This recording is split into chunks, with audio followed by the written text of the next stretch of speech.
Mi hijastra gritó. Yo solo recibo instrucciones de mis padres biológicos. Tú no eres nadie, solo mi cajero automático. Esto fue cuando fui invitado por su escuela para hablar de un problema disciplinario y traté de advertirle sobre su mala conducta. Solía decirme a mí mismo que el amor, con el tiempo, sería suficiente. Que si seguía estando presente, pagando las cuentas, arreglando lo que se rompía, siendo él estable, ellos acabarían valorándolo. No se trataba del ego, al menos no al principio. Se trataba de pertenencia.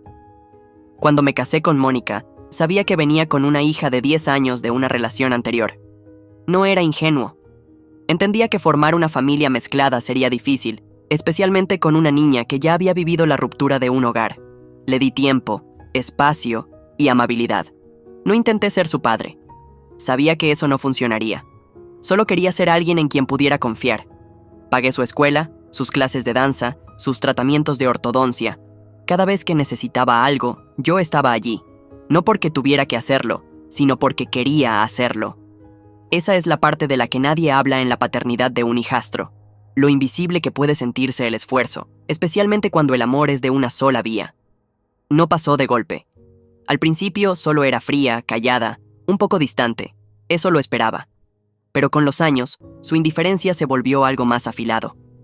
No me hablaba salvo cuando necesitaba algo. Nunca decía gracias a menos que se lo recordaran, y aún así sonaba ensayado. Había momentos, breves, fugaces, en los que pensé que avanzábamos. Como cuando me pidió que la llevara a un baile de la escuela porque su madre tenía que trabajar hasta tarde, o cuando se quedó dormida en el sofá y al cubrirla con una manta murmuró, «Gracias», sin abrir los ojos. Me aferraba a esas migajas como si fueran oro.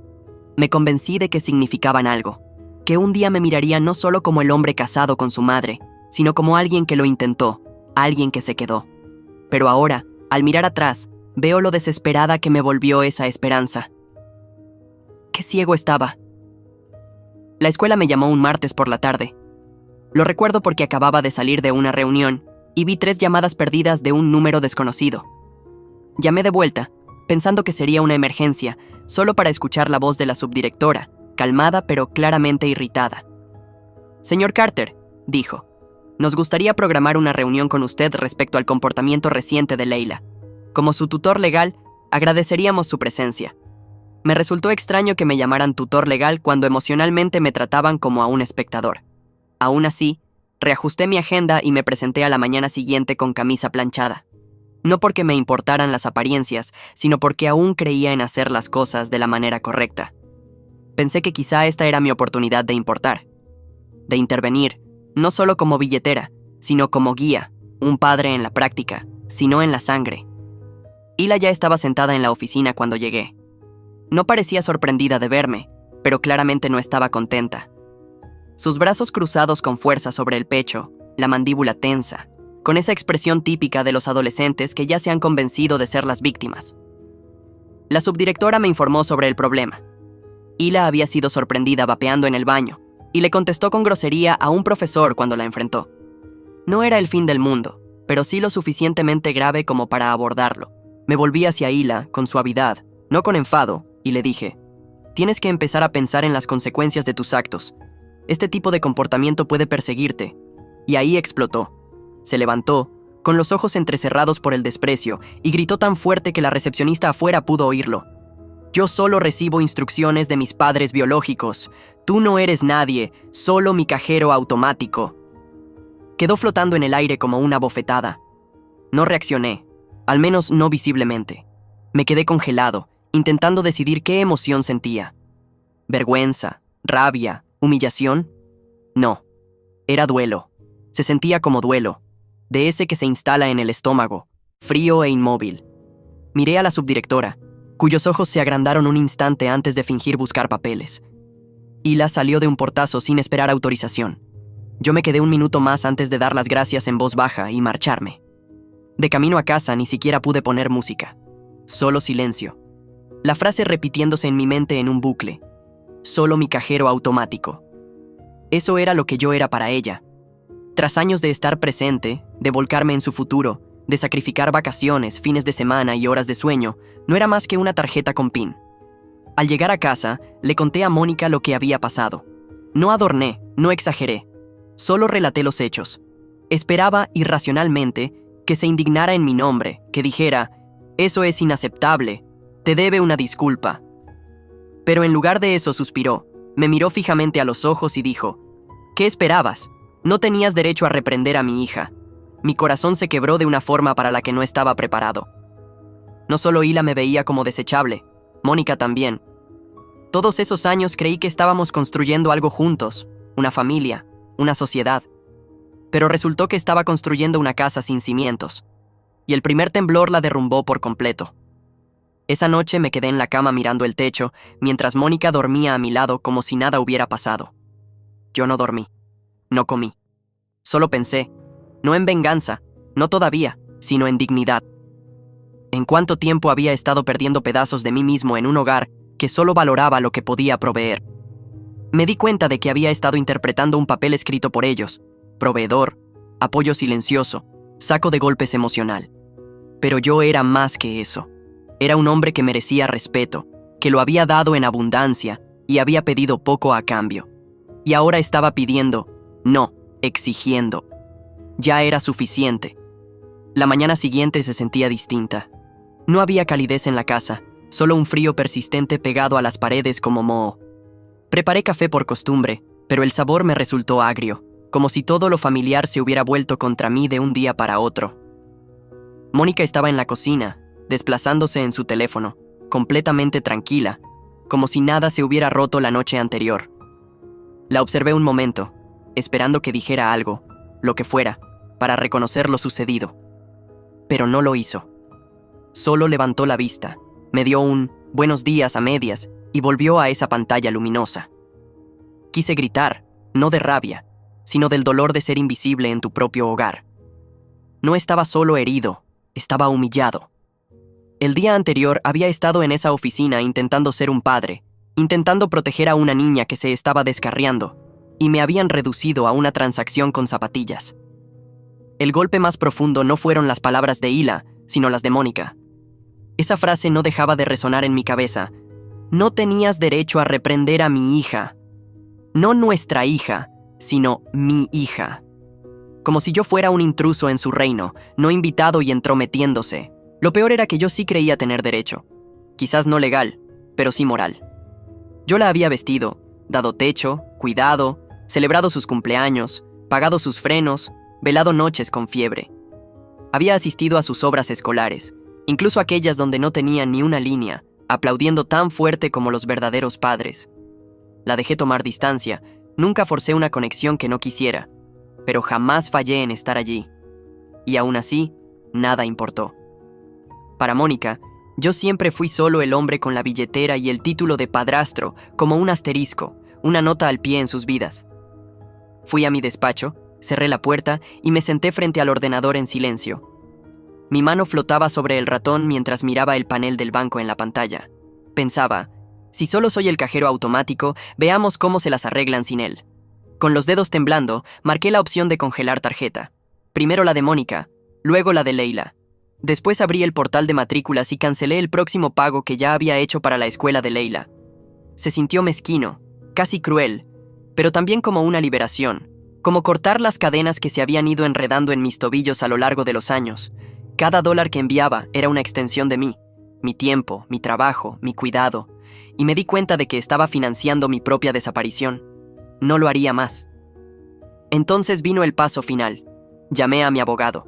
Se llama Daryl, un hombre directo, de voz tranquila y reflejos agudos. No me anduve con rodeos. Daryl, le dije, quiero presentar el divorcio hoy.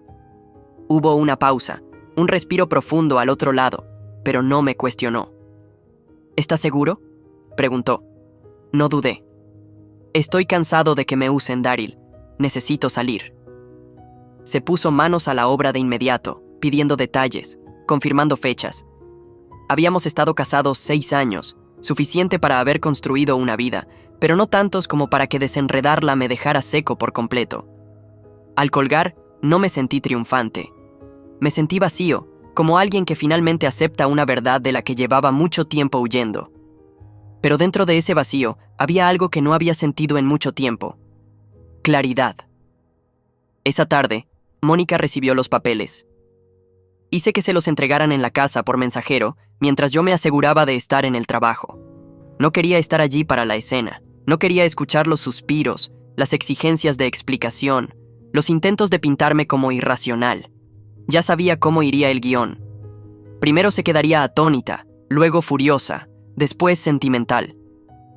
Pasaría por todas las etapas emocionales como si hojease una libreta de manipulaciones. Pero yo ya había visto detrás del telón. Y una vez que ves el verdadero rostro de alguien, el que usa cuando cree que ya no le sirves de nada, no puedes dejar de verlo. Cuando llegué a casa, Mónica me esperaba en la sala, los papeles de divorcio en una mano y una copa de vino en la otra. Tenía el rímel un poco corrido, pero el rostro compuesto, como si hubiese ensayado un discurso frente al espejo. «Estás exagerando», dijo antes incluso de que dejara las llaves. «Es una adolescente. Ya sabes cómo son. No puedes tomarte todo lo que dice tan personal». Me reí, no de gracia, sino de incredulidad. No fue solo una estupidez lo que dijo Mónica. Lo dijo en serio. Y lo peor es que tú también. Sus ojos se encendieron. No dije nada que no fuera cierto. Eso fue todo. Ese fue el momento en que supe que aún no lo entendía, que aún no me veía. Pensaba que se trataba de un berrinche adolescente, pero se trataba de años de silencio, de exclusión, de mi presencia tolerada en lugar de apreciada. «Me viste construir esta vida contigo», le dije, mi voz calmada pero firme. «Me dejaste pagar todo. Me dejaste estar ahí día tras día mientras tú permanecías al margen y nunca le dijiste a tu hija que yo importaba. Y ahora quieres hacerte la esposa sorprendida». Abrió la boca para discutir, pero levanté una mano. «No, ya está. Yo ya terminé». Esa noche no dormí en nuestra habitación. Agarré una manta y me tiré en el sofá. No porque no tuviera a dónde ir, sino porque sentí que era territorio neutral, como la línea de batalla entre dos bandos que ya no creen en la misma causa. A la mañana siguiente, Mónica intentó otra táctica, la suavidad. Preparó el desayuno. Su voz era tierna, sus ojos brillosos. «No tenemos que tirar todo a la basura», dijo en voz baja. «Estás sobrecargado de trabajo, quizá abrumado. Has hecho tanto. No dejes que un mal momento lo defina todo». Pero ese era el problema. No era un mal momento. Era la lenta erosión del respeto, las 1000 pequeñas heridas. El hecho de que mi nombre nunca apareciera en los formularios familiares, de que nunca me invitaran a las reuniones de padres y maestros, a menos que Mónica no pudiera ir.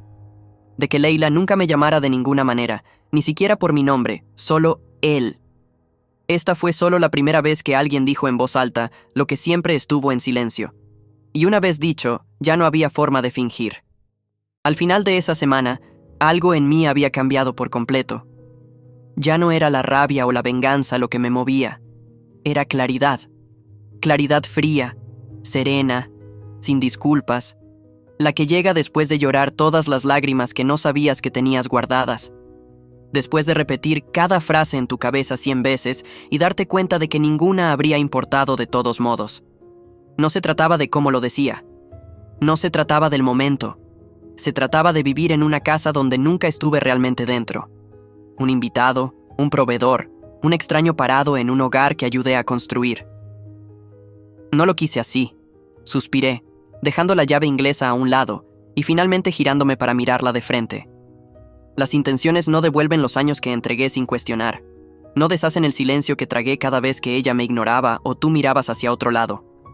El papeleo avanzó rápido. Daryl fue eficiente y yo no impugné casi nada. No quería venganza. Ni siquiera quería la casa. Solo quería salir en paz, limpio, completamente. Le ofrecí a Mónica lo suficiente para mantenerla a ella y a Hila estables. Lo justo para que nadie pudiera acusarme de cruel. Pero corté los lazos que nos unían. Nada más conjunto. Nada más de finanzas compartidas. Nada más café por la mañana en una cocina donde no era bienvenido a menos que mi presencia sirviera para algo. Fui empacando mis cosas en el transcurso de unos días. Me mudé a un pequeño departamento de 2 habitaciones al otro lado de la ciudad. No era glamuroso, pero era mío. Mío de una forma en que la gran casa nunca lo fue. Y cada noche que dormí allí, incluso en un colchón inflable la primera semana, me sentí más enraizado de lo que me había sentido en años. Las secuelas llegaron en oleadas. Primero, las llamadas. Mónica, Hila, incluso la madre de Mónica, cada una con su propia versión de «estás cometiendo un error». La madre de Mónica fue la única que no estaba enojada. Sonaba triste, decepcionada. «Fuiste bueno con ellas», dijo en voz baja por teléfono. «Mejor de lo que muchos habrían sido». Asentí, sin saber qué responder. Porque, ¿qué dices cuando incluso las personas fuera de tu matrimonio pueden ver lo que cargabas solo? La segunda oleada llegó por mensajes de texto. Hila, furiosa, llamándome egoísta, frío, un desertor. «Solo estás probando lo que siempre pensé», escribió, «que siempre fingías». Miré el mensaje mucho tiempo. No enojado, ni siquiera sorprendido, solo cansado. No respondí. ¿Qué había que decir? No puedes razonar con alguien que siempre te vio como un servicio, no como una persona. Lo que más me golpeó, sin embargo, fue el silencio que siguió. El repentino vacío de ruido. Ya no más pasos corriendo por la casa. Ya no más la voz de Mónica en altavoz por la mañana. Ya no más Hila azotando la puerta al final de cada discusión. El silencio debería haber sido paz, pero al principio se sintió como duelo, como un funeral por la versión de mí que creyó que esto podía funcionar. Pero en ese silencio comencé a sanar. Volví a cocinar, no para nadie más, sino para mí. Salía a caminar por las tardes sin esperar a que alguien preguntara a dónde iba. Leía libros. Escuchaba música sin interrupciones de quejas adolescentes o las interminables listas de tareas de Mónica. Poco a poco, recuperé mi nombre. Ni papá, ni padrastro, ni él. Solo yo. Una tarde, unas 3 semanas después de mudarme, recibí una carta escrita a mano de Hila. Casi no la abrí. Pensé en tirarla, asumiendo que era otro ataque disfrazado de vulnerabilidad, pero ganó la curiosidad. Dentro, escribió solo unas líneas. «No lo quise. No de verdad. Estaba enojada, pero aún no sé cómo verte como alguien que no estuvo desde el inicio. Perdón si eso te dolió. No era suficiente. No una disculpa, no una rendición de cuentas, pero fue lo más cercano a la verdad que jamás me había ofrecido». Doblé la carta y la guardé. No porque la perdonara, sino porque una parte de mí necesitaba que lo dijera, aunque llegara demasiado tarde. El golpe en la puerta llegó un domingo por la tarde, de esos días tranquilos que había aprendido a apreciar. Acababa de terminar de doblar la ropa, mía por primera vez, no las interminables pilas de ellos, y estaba a mitad de un documental cuando lo escuché. Lento, deliberado, pero pesado, como si los nudillos cargaran culpa en lugar de piel. Ni siquiera necesité mirar por la mirilla. Lo sentí en los huesos. Mónica. Abrí la puerta y allí estaba, vestida casual, sin maquillaje, el cabello recogido en un moño. Eso solía significar que no estaba de humor para discutir. Pero sus ojos la delataban. Enrojecidos, hinchados. Había estado llorando. ¿Por cuánto tiempo? No lo sabía, pero en el momento en que cruzamos miradas, me di cuenta de que finalmente había entrado en la verdad en la que yo había vivido durante años. Solo que ahora era demasiado tarde para compartir el espacio. «No vine a pelear», dijo suavemente. «¿Puedo pasar?» Dudé, no porque estuviera tentado, sino porque necesitaba recordarme que los límites no significan crueldad. Significan protección, y no iba a dejar que mi paz fuera violada por la nostalgia o la culpa. «No», respondí con sencillez. «Di lo que tengas que decir aquí». Su boca se contrajo, casi un sobresalto. No lo esperaba. Durante años, me conoció como el hombre que siempre hacía espacio, siempre cedía, siempre daba, incluso cuando me costaba. Pero ese hombre ya no estaba. En su lugar, estaba alguien que entendía que el respeto propio no es terquedad, es supervivencia. Asintió despacio, cruzándose de brazos como si de pronto tuviera frío. «Te extraño», dijo. «Nos extraño, y sé que arruiné todo. Sé que debí haberte defendido. Tenía miedo de perder el respeto de ella, y en hacer eso, perdí el tuyo. Ahí estaba. La confesión que pensé que necesitaba, pero al escucharla no se sintió como vindicación. Se sintió vacío, porque no puedes reconstruir la confianza a la sombra de la conveniencia. Y ahora era conveniente para ella extrañarme, verme, recordar al hombre que amortiguaba su caos y mantenía la casa en equilibrio. Pero, ¿dónde estaba ese reconocimiento cuando importaba? Cuando estaba en esa oficina de la escuela siendo humillado por una niña. Cuando llegué a casa y volqué mi dolor solo para que me dijeras que no tenía derecho. No era solo lo que dijiste entonces. Era la ausencia de defensa, de amor, de solidaridad. La miré ahora y no vi a una pareja. Vi a alguien que lamentaba las consecuencias, no el daño. ¿Por qué ahora? Pregunté, no acusador, solo llanamente. Porque es más difícil de lo que pensaste sin mí. Sus ojos se llenaron otra vez. Y esta vez, no intentó esconderlo. No es solo eso, susurró. Es todo. No me di cuenta de cuánto nos sostenías. No lo vi porque no quería admitir que no podía con todo. Y cuando Hila dijo lo que dijo, me quedé congelada. Debí corregirla. Debí decirle que estaba equivocada, pero no quise alterarla. No quise empeorar las cosas. Tenía miedo. Dejé que el silencio se acomodara entre nosotros, dejando que sus palabras flotaran. Luego asentí. Elegiste el miedo sobre el respeto, y ahora lidias con la consecuencia de esa elección. Sus manos temblaban.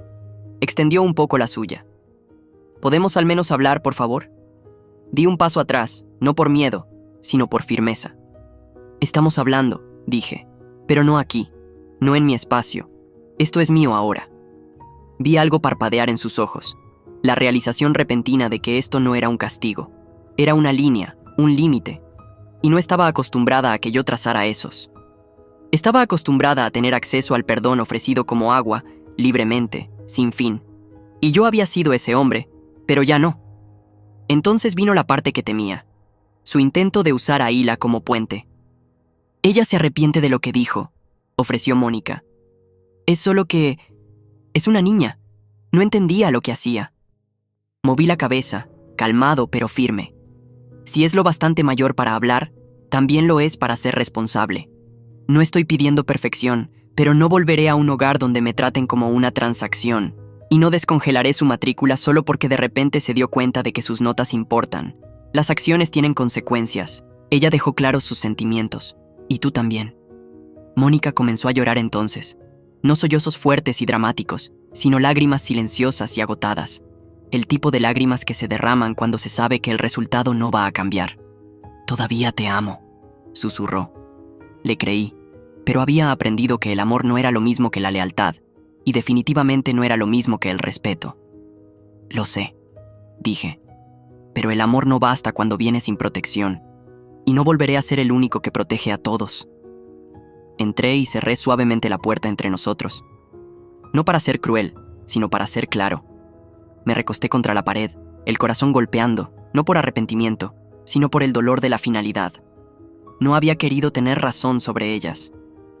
Quise con todas mis fuerzas estar equivocado, descubrir que solo había sido una mala semana, un malentendido. Pero lo que me mostraron, especialmente en mi momento más vulnerable, fue que estaba solo. Y nadie, por más resiliente que sea, puede vivir en una familia donde está emocionalmente sin hogar. Los días siguientes fueron silenciosos, sin más golpes, sin más llamadas, solo un largo silencio donde los ecos de esa vida que dejé intentaban perseguirme. Pero me negué a permitirlo. Seguí con mis rutinas, empecé terapia. Incluso retomé un pasatiempo que había abandonado años atrás: la carpintería. Encontré paz en la simplicidad de crear algo con mis manos, algo real, algo que no se volvería contra mí cuando ya no me necesitara. Una vez, mi terapeuta me preguntó si creía que Mónica e Hila realmente me amaban. Me quedé sentado con esa pregunta más tiempo del que esperaba. Finalmente, dije, creo que aman la versión de mí que no pedía nada a cambio. Lo curioso de alejarse es que la gente piensa que estás faroleando hasta que se asienta el polvo y no regresas. Ahí es cuando empieza el verdadero desmoronamiento. No solo de ellos, también tuyo. No era ingenuo. No esperaba que firmar los papeles de divorcio y reclamar mi paz significara que todo caería en su lugar como un final de Hollywood. Lo que realmente ocurre es más silencioso, más complejo. Pierdes a personas que no sabías que ibas a perder. Los amigos toman partido. Los compañeros de trabajo te miran diferente, sobre todo si te conocían como el hombre de familia. La gente empieza a hacer preguntas que no les corresponden. ¿De verdad fue tan malo? ¿No podían haberlo solucionado? Pero ella parecía tan dulce. Y cada vez tenía que recordarme que solo porque una casa se vea bonita por fuera, no significa que no esté pudriéndose en los cimientos. Fue mi hermano Devon quien más me sorprendió. No siempre habíamos sido cercanos de niños. Diferentes prioridades, diferentes personalidades, pero siempre aparecía cuando realmente importaba. Esperaba que me entendiera, o al menos, que se mantuviera neutral. Pero una noche me llamó de improviso y empezó a atacarme antes de que pudiera decir hola. «Hermano, ¿qué demonios estás haciendo?», preguntó, la frustración goteando de cada sílaba. ¿De verdad dejaste a una adolescente y a tu esposa por una maldita discusión? Me quedé pasmado, sosteniendo el teléfono como si me hubiera abofeteado. No fue una discusión, Devon, dije despacio. Fue un desprecio de años envuelto en una frase. No puedes llamarlo discusión solo porque finalmente salió a la superficie. Pero él no cedía. Es una niña, hombre. Los niños dicen tonterías. Demonios, yo le dije a papá que lo odiaba una vez. ¿Vas a tirar tu vida entera por la borda porque una chica probó límites? Ahí fue cuando sentí que mi voz subía. No de rabia, sino de dolor. No, Devon. Estoy dejando una situación donde mis límites nunca existieron para empezar. No me fui por lo que Hila dijo. Me fui porque Mónica dejó claro que estaba de acuerdo. Entonces él guardó silencio y yo respiré hondo. Tú no estabas ahí. No viste cómo me miraban, como si fuera una máquina expendedora con voz. Y yo seguí estando presente durante años sin reconocimiento, solo con expectativas. Él no se disculpó, pero se retiró. Eso fue suficiente para mí. Aún así, la llamada me sacudió más de lo que esperaba, porque debajo de sus palabras había un miedo que aún no había enfrentado, que tal vez me había vuelto frío, tal vez era demasiado duro, tal vez había algo roto en mí que ya no podía perdonar. Pero cada vez que esa voz susurraba en mi cabeza, pensaba en aquella oficina, en los ojos de Hila llenos de desprecio y en el silencio de Mónica después. Eso no fue un error, fue claridad, de la que te quema y te despierta. Y entonces vino la publicación.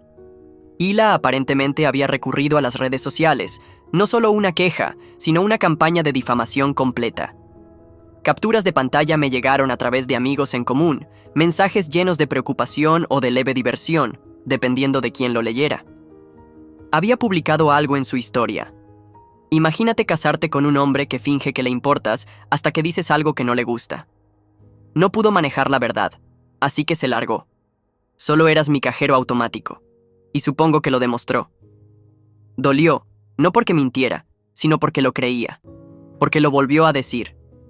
Ya no era algo dicho en un arrebato, era una declaración, y pública. Me quedé mucho tiempo mirando esa publicación. No respondí, no comenté, no le mandé mensaje. ¿Qué iba a decir? ¿Que dolía? Claro que sí, pero tratar de corregir a alguien que ya decidió quién eres es como discutir con un cuadro. Le gritas a una versión de ti que solo existe en su mente. No importa cuán alto hables, ya eligieron el marco. Pero incluso en mi silencio, me carcomía. No porque quisiera recuperarla, sino porque una parte de mí realmente había intentado ser un padre para ella. No solo había proveído, también había tenido esperanza.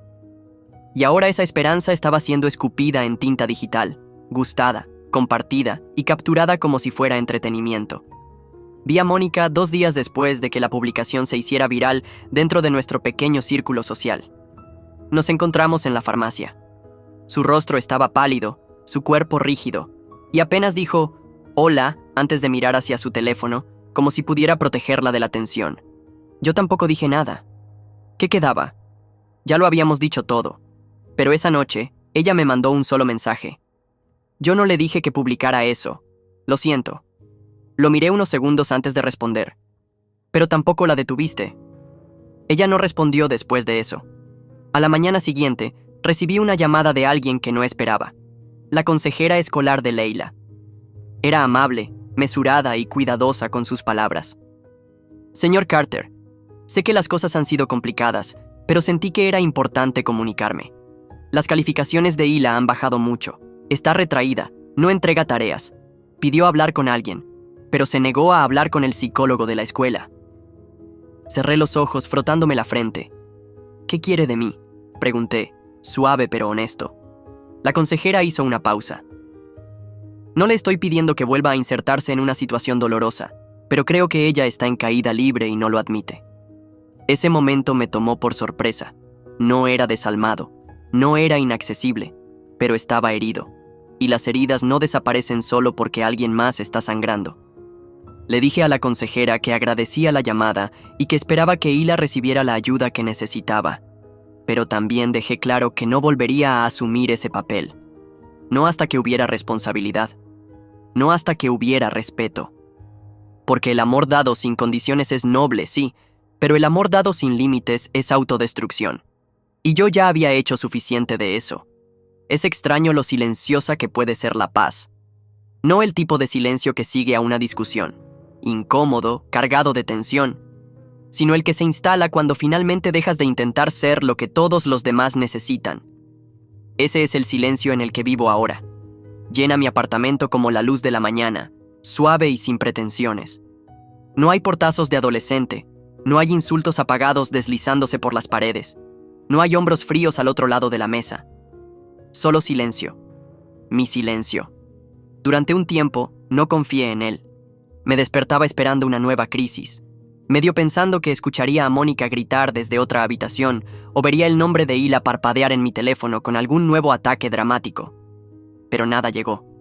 Solo el sonido de mi propia respiración, el zumbido bajo del refrigerador, la ciudad afuera avanzando sin mí. Y eventualmente, yo también empecé a avanzar. Todavía pienso en ellas, no con amargura, ya no, sino con una especie de aceptación pesada, como recordar el calor de un fuego que también te quemó. Me pregunto si Mónica se arrepiente de más que del resultado.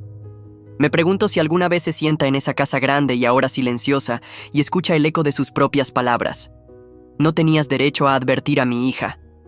Esa frase fue una fractura en nuestros cimientos, pero se había construido sobre años de grietas más pequeñas.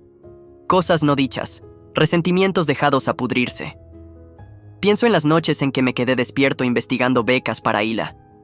En las mañanas que salía temprano de la casa para llevarla, sabiendo muy bien que no diría gracias. Hice todo eso pensando que estaba ganándome mi lugar, demostrando que podía ser parte de su unidad. Pensé que el amor era una moneda y que solo tenía que pagar lo suficiente de ella. Pero la verdad es que el amor sin respeto no es más que servidumbre. Hubo un momento, breve, casi imperceptible, que lo dejó todo en absoluta claridad. Unas semanas después de aquella llamada de la consejera escolar, volví a ver a Hila. No estaba planeado. Yo salía de una ferretería con unas herramientas nuevas en la mano para una estantería que había empezado a construir cuando la vi al otro lado del estacionamiento. Estaba bajando del coche de Mónica, el pelo recogido, la mochila colgada con desgana sobre un hombro. Se veía más delgada, cansada, un poco mayor de lo que recordaba. Y por primera vez, no sentí rabia. Sentí distancia, no de la que pide ser cerrada, sino de la que te permite respirar. Ella me miró, se congeló, y por un segundo nos quedamos quietos bajo la luz de la tarde. Dos personas que antes compartían un hogar y ahora apenas compartían una historia. No saludó, no sonrió, pero tampoco hizo una mueca. Solo me dio un pequeño asentimiento reacio y luego se fue. Ese gesto no fue una disculpa ni un perdón, pero fue real. Un reconocimiento quizá de que estuve allí, de que lo intenté, de que no era solo el cajero automático. Yo era el hombre que aparecía incluso cuando nadie se lo pedía. Y aunque ese pequeño instante no deshizo el pasado, me recordó que a veces mantenerse firme enseña más que 1000 compromisos interminables. La gente recuerda lo que toleraste, pero también recuerda cuándo dejaste de hacerlo. Ese fue el día en que entendí que ya no tenía nada que demostrar. Ni a Hila, ni a Mónica, ni siquiera a mí mismo. Desde entonces, he construido un nuevo ritmo. Las mañanas empiezan con un café tranquilo, sin exigencias. Salgo a caminar largas distancias. Cocino comidas que no son criticadas ni ignoradas. Me uní a un pequeño grupo local de hombres. Tipos que atraviesan divorcios, padrastros que intentan entender el caos de las familias ensambladas. Nos reunimos 2 veces al mes en un centro comunitario. Compartimos historias. Algunas son divertidas, la mayoría no, pero es la primera vez en años que me siento comprendido sin tener que explicarme. Uno de los chicos, Nate, dijo algo que se me quedó grabado. Dijo, hay una diferencia entre ser necesitado y ser valorado. Una es un peso, la otra es un regalo. Lo anoté. Vive en un papelito pegado en el espejo de mi baño porque sé exactamente cuál fui y cuál no volveré a ser jamás. A veces Mónica envía mensajes, no muchos. Generalmente cosas cortas, actualizaciones del banco, correspondencia que todavía llega a la dirección antigua, alguna pregunta ocasional sobre el seguro. Nunca menciona lo nuestro, nunca menciona a Hila, solo logística, y estoy bien con eso. El cierre no siempre es una conversación, a veces es simplemente la ausencia del caos que solías llamar amor. Creo que ella también está aprendiendo sus propias lecciones, aunque dudo que las admita en voz alta. Está bien. No necesito una disculpa para validar lo que ya sé. Hice todo lo que pude. Di más de lo que tenía. Y cuando llegó la deuda del irrespeto, finalmente dejé de pagar. No odio a Hila, ni un poco. Es una niña criada en la confusión, atrapada entre la lealtad a una madre que le enseñó que los límites eran opcionales y un padrastro que intentó enseñarle lo contrario. Nunca tuvo una verdadera oportunidad. Pero esa ya no es mi cruz que cargar. Tal vez algún día se siente en el despacho de un terapeuta y hable del hombre que pagó sus frenillos, la llevó a la escuela y se fue cuando finalmente se rompió. Tal vez llegue a entender que el amor no es incondicional cuando no es correspondido. Pero de nuevo, ese es su camino, no el mío. En cuanto a mí, ahora duermo mejor. Me río más. Hago espacio para personas que me ven a mí, no solo lo que puedo hacer por ellas. No soy perfecto. Todavía me sobresalto cuando escucho ciertas palabras. Todavía me cuestiono cuando los amigos me invitan a reuniones familiares. Pero estoy sanando lentamente, con honestidad y sin disculpas. Porque a veces lo más valiente que puedes hacer es alejarte de las personas que solo notan tu ausencia cuando desaparecen los beneficios. Y a veces elegirte a ti mismo no es egoísta. Es lo único sensato que queda por hacer. Si alguna vez te han tratado como un recurso en lugar de un ser humano, si tu presencia solo fue apreciada cuando servía a alguien más, esta historia era para ti. No tienes que quedarte donde apenas te toleran. Tienes todo el derecho de alejarte de cualquiera que confunda tu bondad con debilidad.